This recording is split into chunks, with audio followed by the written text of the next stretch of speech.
Hey, tonight we're going to Spain, to Madrid, where the summer sun bakes the history right into the stones of the grand plazas, and the nights are filled with the scent of jasmine and old secrets. Imagine standing in the Plaza de Cibeles long after the last tourist bus has rumbled away. The grand fountain is a whisper of silver in the moonlight. You hear the distant, lonely cry of a siren, the soft sweep of a street cleaner's broom, and maybe, just maybe, the faintest sound of a plan clicking into place somewhere deep beneath the city's sleeping heart. Somewhere, in a quiet apartment in the Chamberí district, a man named Antonio is staring at a blueprint. He's not a gangster. He was once an engineer, a man who designed systems to keep things safe. But the system he's studying tonight isn't meant to protect. It's meant to be undone. His focus isn't on a bridge or a dam. It's on the floor of the Banco de España. And he's about to draft a masterpiece of disappearance. You probably wouldn't last 5 minutes on his crew. Not because of the danger, but because of the incredible, maddening patience you'd have to find inside yourself. The kind of patience that borders on obsession. So before we get started, take a second to hit that like button and subscribe if this is your kind of late night story. Let me know in the comments where you're listening from tonight. Dim your screen, settle in, and let's descend into the heart of this thing together. The workshop smells faintly of solder, sawdust, and the metallic tang of old schematics. A cheap tabletop fan with a slight wobble pushes the warm, still air around, making the intricate drawings pinned to the wall tremble like nervous thoughts. Antonio stands by the window. One hand rests on the cool iron of the security grate. The other holds a glass of water he hasn't touched. He doesn't drink much when he's working, but the ritual matters. Madrid, below him, is a sprawling map of amber light and quiet anticipation. The city, famous for its roaring energy and royal elegance, hums with a different kind of peace at this hour. The locals call it La Madrugada, the deep of the night, a time that belongs to ghosts and planners. But Antonio knows it's not peace, it's complacency. A city so sure of its strength, it's forgotten how to listen for whispers.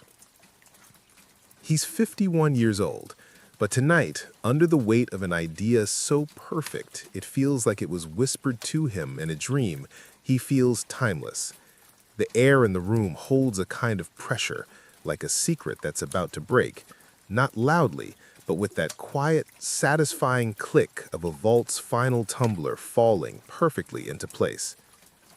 Behind him, the door to the small back room creaks. His associate, a man we'll call Miguel, leans against the doorframe. He's tired in a way that settles deep in the bones, the kind of tired that comes from working with your hands for 30 years.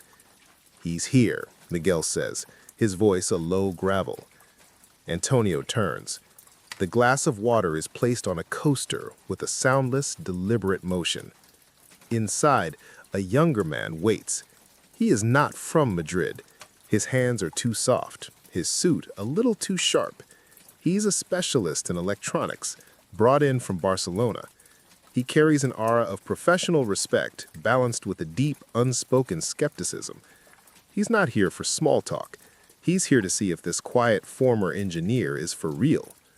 This was Antonio, the architect of a plan born from a city blueprint and a deep boredom with a world that had forgotten the art of elegance.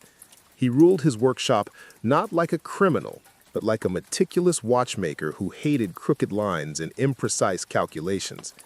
He was about to apply that same maddening precision to the most secure building in Spain. The silence he has cultivated wraps around the young man like a threat. The conversation is brief, whispered.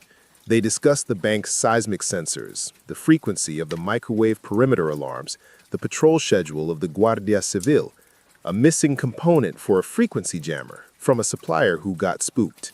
He listens more than he speaks. His fingers tap the table. A slow, steady rhythm. 3 taps, then a pause. 3 taps, then a pause. His own heartbeat slowed down. "We can persuade the supplier," the young man from Barcelona says, his voice a little too confident, "or his business partners." Antonio looks up, finally. His eyes are calm, but they seem to see right through the expensive suit.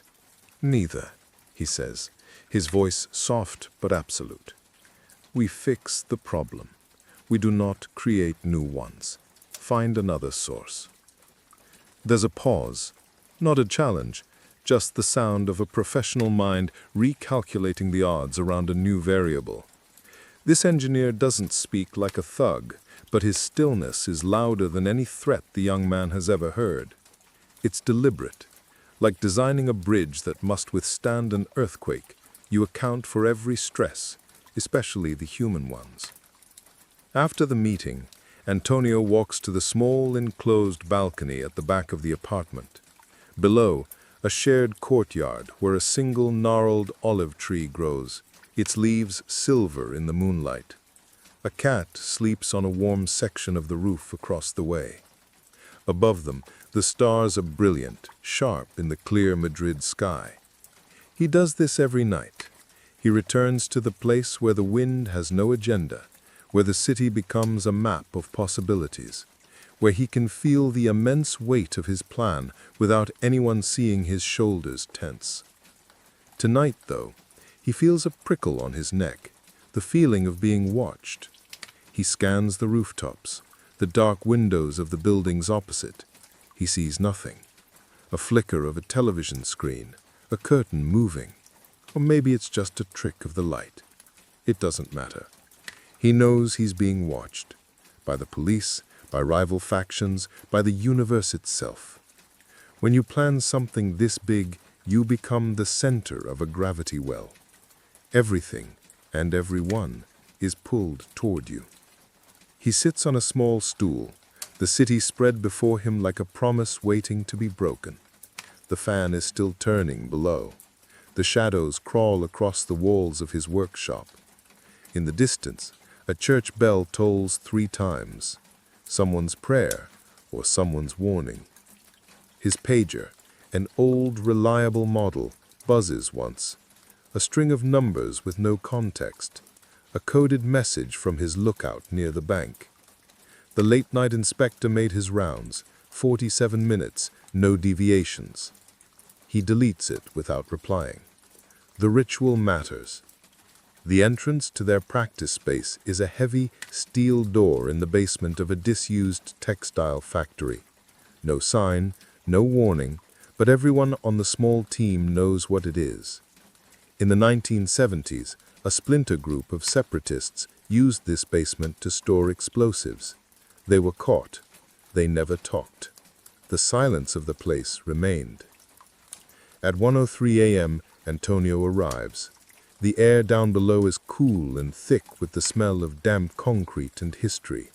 The factory workers, the only people who used to know this world, called it La Tripa Fria, the cold gut. Miguel is already there, along with 2 others, and there's a new face now, an older man, a master locksmith from Toledo, a man who knows how to work with steel and brass without making a sound, the kind of man who never raises his voice because his hands do all the talking. They are standing around a massive, custom-built steel plate, a replica of a section of the vault door. Antonio listens. The words swirl. A national holiday weekend, 5 days, a major political summit in the city to cover the noise, to distract the police. He files the details away like engineering specifications. Then, casually, the locksmith mentions a problem. A recent upgrade to the vault's locking mechanism, a new secondary system, Austrian-made, with magnetic tumblers. Antonio interrupts, his voice still quiet. "Repeat that." The man blinks. "I said they've added a magnetic lock, as a backup." "Is it on the main wheel?" Antonio asks. The man smiles, a slow, knowing smile. And Antonio understands. This isn't just a briefing. This is the final test. of his knowledge, of his nerve. He stands. No anger, no outburst, just a profound stillness. The cavernous basement seems to lean into his silence. No, Antonio says, more to himself than to them. It wouldn't be. The Austrian system is independent.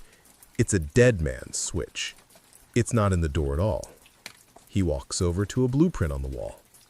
It's in the wall. He leaves.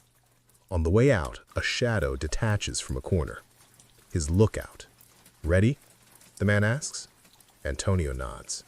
They never look at the walls. The next night, the security office of the Banco de España receives an anonymous tip about a potential bomb threat in the North Wing. It's a hoax, of course, but for 3 hours, all internal security sensors are diverted to that area, leaving the vault's perimeter momentarily less observed. And Antonio goes back to his rooftop. The distant watcher isn't there tonight, but tucked into the railing of his balcony is a single, perfectly folded piece of paper. A child's drawing of a river flowing around a box, with a small stick figure smiling next to it. A message. The morning haze hangs over Madrid like a forgotten memory, clinging to the grand statues and the ornate rooftops of the Gran Via. The city breathes slow in the early light, but some corners of Madrid never really sleep. Deep beneath one such corner, in the dark, damp belly of the city's old infrastructure, something quietly extraordinary is about to begin. A group of men sit in a brick-lined maintenance tunnel, their faces illuminated by the soft glow of battery-powered lanterns. The air is thick with the smell of wet earth and diesel from the street above. They are waiting for a signal. One of them, a young man named Raphael, keeps wiping his palms on his trousers, his hands folded too tightly in his lap. He already knows this story probably doesn't end with a quiet glass of wine on a sunny terrace. The signal comes. A single, short buzz on a walkie-talkie. A man emerges from the deeper darkness. It's Miguel. He doesn't smile. He doesn't need to. He just nods once. Raphael understands. This is it. This is the point of no return. A few minutes later, the waiting is over. The lanterns are extinguished, and the men move deeper into the labyrinth, their work boots making soft, splashing sounds in the shallow water that trickles along the floor. No blood, no sound. Just progress. This is Antonio's preferred punctuation mark. Silent, deliberate action. At that same moment, in an office with a view of the royal palace, a man sets down his phone. His subordinate, a junior security analyst at the Banco de España, hasn't checked in for his late-night report. He thinks about calling again, then doesn't. The boy is probably asleep at his post. Later he'll learn the young analyst never made it home. He was being followed, observed, his routine logged and memorized for weeks. Antonio already knows this. He's watching from a distance, behind the dusty window of a rented room across the plaza. Not because he needs confirmation, but because sometimes, when a plan works perfectly, you need to feel the pieces click into place for yourself. Inside the room, his second-in-command, a quiet man named Hector, lights a Ducato cigarette. "You are sure this is the weekend?" he asks, exhaling a plume of smoke toward the cracked ceiling. Antonio nods. The America Summit. Every important policeman in the country will be protecting politicians. The city will be deaf and blind for 4 days. Bold? Hector leans back, watching the street. Or foolish? Antonio shrugs, his eyes never leaving the bank. Sometimes they are the same thing. There's a pause. Then Antonio speaks again, slower this time. They ran a diagnostic on the water pumps yesterday, unscheduled. Hector turns his head. You think we have a leak? I know we do. Many people still think that a great heist is about brute force, that you smash a wall and you grab the cash and you run. But Antonio wasn't a smasher. He was a student of systems. He knew that every fortress has a flaw, a blind spot, a place where the architects got lazy or overconfident. And for the Banco de España, that flaw wasn't the door, or the floor, or the ceiling. It was the water. The legendary unbeatable water trap was the very thing that would let them in. But unlike the thieves of old, he had to deal with a new generation of security, men who believed in algorithms and predictive threat analysis. Case in point, the bank's head of security, a man everyone called El Gallo, the Rooster. Not his real name. His real name was Inspector Delgado, but no one had called him that since he correctly predicted and stopped a robbery attempt 2 years prior and never stopped crowing about it. He was flashy, arrogant, and disturbingly good at his job. He trusted technology more than men, and he was paranoid. Antonio disliked him, not because El Gallo was a threat, but because he was unpredictable in the wrong way. He didn't understand subtlety. He didn't know when to be quiet. And worst of all, he had a habit of running unscheduled security drills on holiday weekends. So when Antonio receives word from his inside source that El Gallo has planned a surprise full flood test of the vault for this weekend, he doesn't send a warning. He sends a gift. A rare, vintage bottle of Rioja delivered to his desk with a simple typed card. To the man who sees everything, I hope you miss nothing this weekend. Enjoy the summit. Signed, an old admirer. El Gallo, who believes all admiration is deserved, is flattered. But the line, I hope you miss nothing, sticks in his mind. He becomes convinced the threat isn't to the bank, but to one of the foreign dignitaries at the summit. He cancels the drill. He spends the entire weekend coordinating with the national police, convinced a rival is trying to distract him from a political threat. He never once checks the water pressure in the pipes beneath the vault. Message received. Meanwhile, Antonio returns to his ritual, the rooftop, the wind, the untouched glass of water. Tonight, he's not alone. Miguel joins him, bringing 2 small cups of coffee. Miguel doesn't ask what he's planning. He doesn't need to.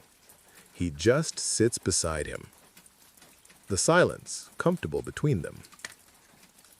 You're thinking again, Miguel says. Antonio considers this. No, he says, just listening.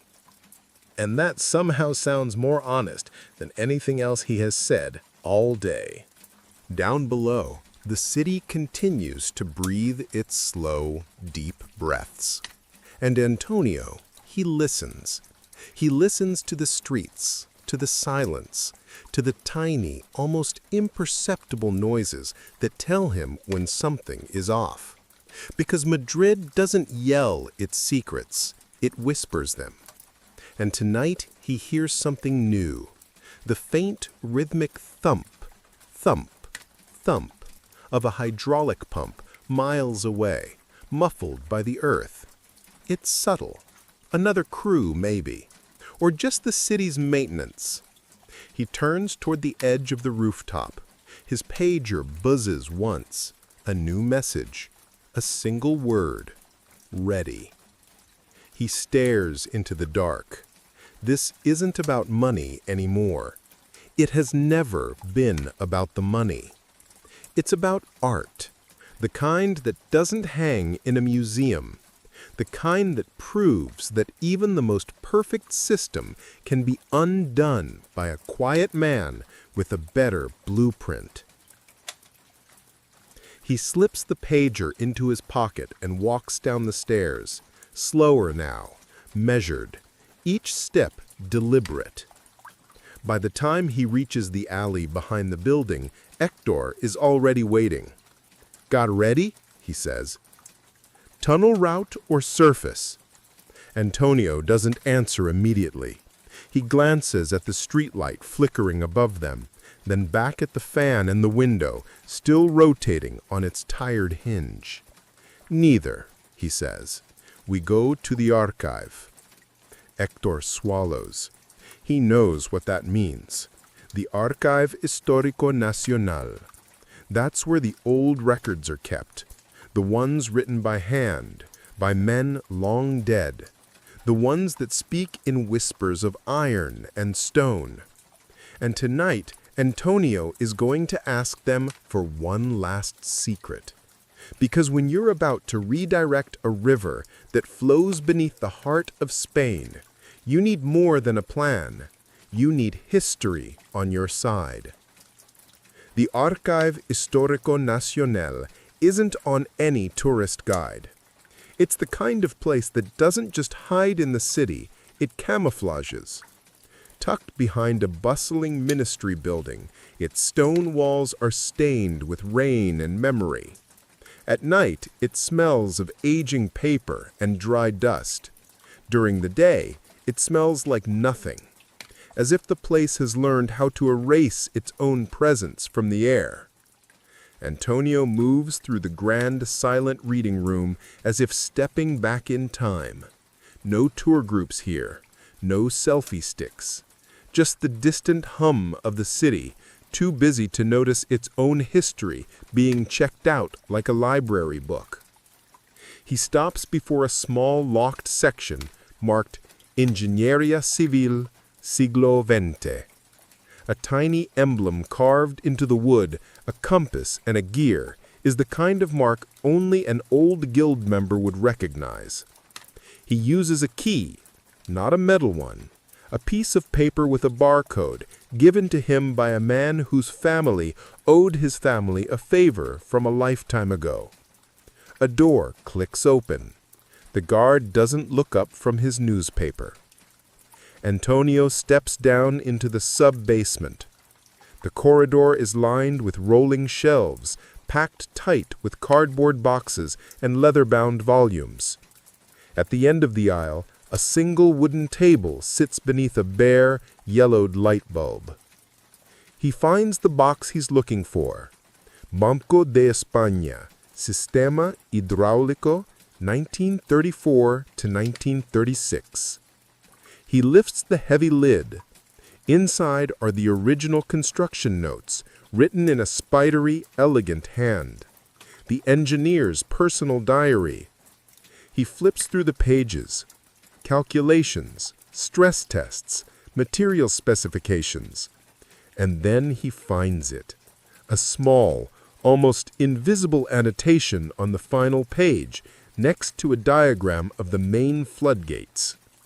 It describes a manual override, a series of 3 pressure valves installed as a safety measure during construction, in case the primary system failed during a test. They were located in an adjacent, older sewer tunnel, part of the city's 18th century infrastructure.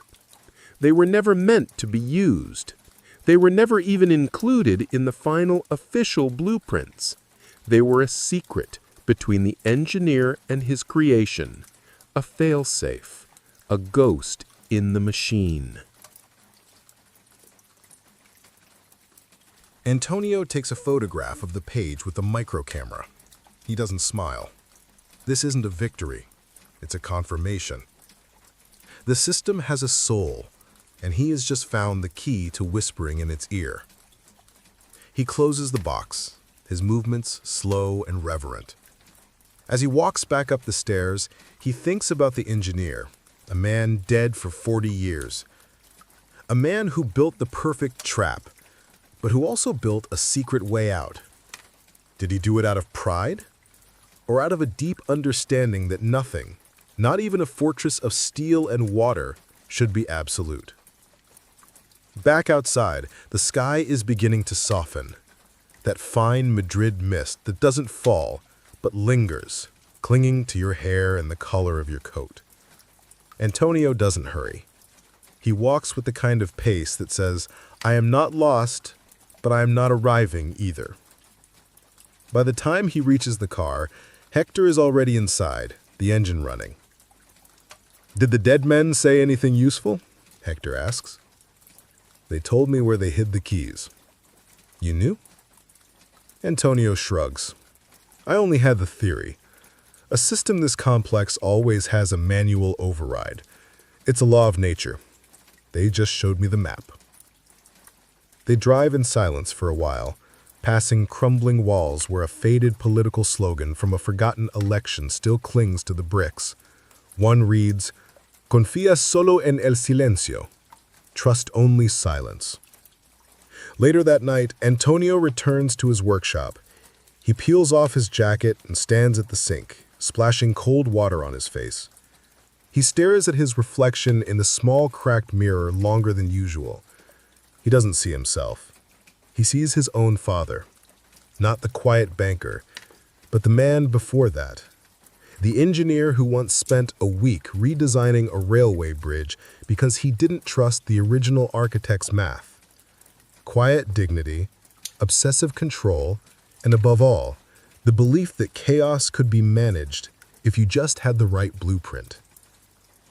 Was Antonio trying to inherit that belief, or just prove that even the best blueprints have a flaw? He flips the light on in the small room where he develops his photographs. The room feels better in red. Elsewhere, in a damp sewer tunnel 2 districts away, 3 men huddle around a set of large iron wheels set into the brickwork. One wears a headlamp. One checks a pressure gauge. The third, Miguel, just listens, his hand on the cold iron. In their bags, the final piece of equipment. Not a drill, not a bomb. 3 custom-made hydraulic valve turners. Silent, powerful, slow. They won't break the pipes. They'll redirect them. Antonio knows, one of the men whispers to Miguel. He's not guessing. He's reading a story only he can see. Miguel pauses, then nods. And that, he says, is why we will not fail. The next morning, Antonio doesn't go to the rooftop. He goes to a small cafe in the Plaza Mayor. Real coffee, old brick walls, a pastry chef who learned his trade from his grandfather. The waiter knows Antonio by sight, but not by name. "Lo de siempre?" he asks. "The usual." Antonio nods. He takes his coffee outside and sits at a tiny table beneath an awning, watching the tourists and the pigeons. Across the plaza, a man pretends to read a newspaper for 20 minutes. Antonio lets him. He doesn't need to prove he sees him anymore. He just needs the man to report back that he is sitting, he is calm, he is drinking coffee, that he is a man with nothing to hide. That night, Antonio returns to the textile factory basement. This time, it's he who has asked for the meeting. Same cold air, same smell of concrete, but this time the others wait for him. He lets them gather first. Then, with a slow breath, he unrolls the new blueprint on a dry crate. The old sewer lines, the 3 ghost valves, the path of the water. "Things are moving," he says. "No," Hector corrects. "Things are about to align." Antonio folds the map again, then says, "Maybe it's time they did." Because fixing a broken system doesn't mean rebuilding it the same way.